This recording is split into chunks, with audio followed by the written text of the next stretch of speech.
महान स्वाधीनता संग्रामी नेताजी सुभाष चंद्र बोस को 127तम जन्म जयंती अवसर में ओडिशा कर्मजीवी सांबादिक संघ और समर क्रांति सेना आनुकूल्य महासमारोह भुवनेश्वर मास्टर कैंटीन स्थित होटेल केशरी परिसर में अनुष्ठित हो जाइछि। ए उत्सव को आनुष्ठानिक भाव राजनीतिज्ञ तथा पूर्वतन मंत्री प्रफुल्ल चंद्र घड़ी उद्घाटन करी नेताजी त्यागर पटांतर नाही बोली कहिथिले।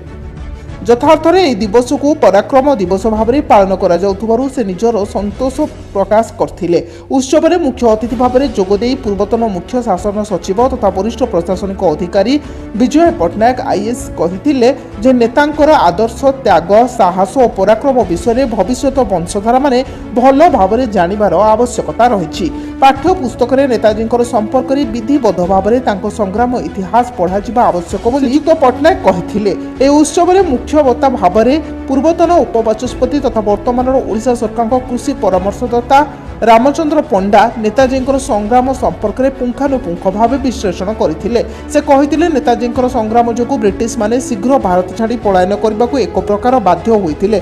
गांधीजी त्याग और नेताजी संग्राम भारत को स्वाधीनता आनिबारे सक्षम होइथिला।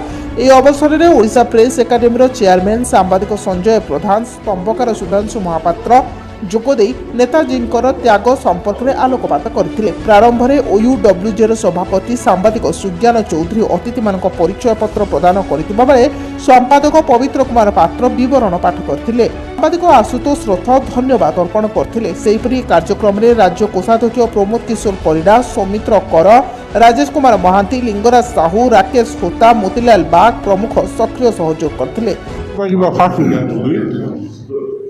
आमर नेताजी 137तम जन्म जयंती आम ये ओडिशा कर्मजीवी सामाजिक संघ और समर क्रांति सेना मिलकर देशर भविष्य आगामी भविष्य पीढ़ी नेताजी महान बलिदान संपर्क अवगत करने आम ये प्रयास वर्ष जारी कर।